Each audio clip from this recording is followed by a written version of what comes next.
Paolo Avellino itinanggi ang pagkakaroon nila ng relasyon noon ni Janine Gutierrez.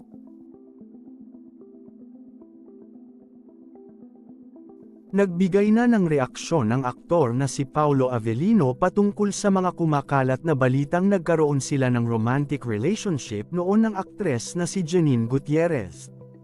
Iginiit ni Paolo Avellino na hindi naman umano naging sila noon ni Janine Gutierrez, naging magkalapit lamang sila para sa promotion ng kanilang pinagsamahang teleserye.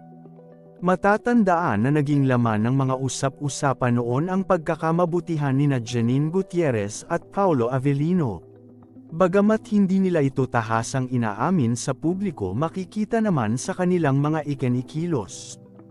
Tila naging proud pa noon si Janine Gutierrez kay Paolo Avellino dahil sinasabi niya sa ilang naging panayam niya ang pagiging mabait at gentleman ni Paolo Avellino sa kanya.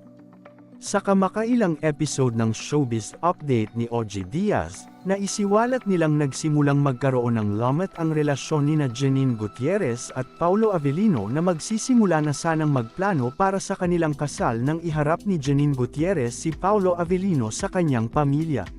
Nagsimula na umanong manlamig si Paolo Avellino hanggang sa nauwi na sa hiwalayan ang kanilang relasyon.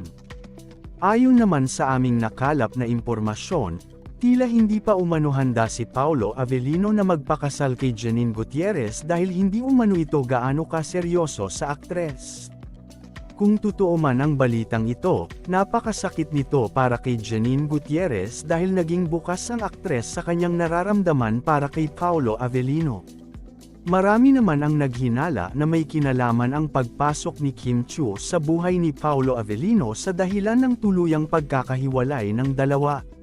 Matatandaan na naging lamang ng mga bali-balita noon ang paghihiwalay at pagbabalikan nina Paolo Avellino hanggang sa muli naman silang naghiwalay ng tuluyan. Hindi naman kasi maitatanggi na magmula noong nagkatambal sina Paolo Avellino at Kim Chiu sa digital series na Linlang ay nakitaan na sila ng malakas na chemistry, dahilan para hilingin ng maraming mga netizens na sana ay magkatuluyan silang dalawa. Labis umanong nasasaktan si Janine Gutierrez dahil mas marami ang sumuporta kina Paolo at Kim, nakikita rin umano niyang naging mas malapit si Paolo sa aktres.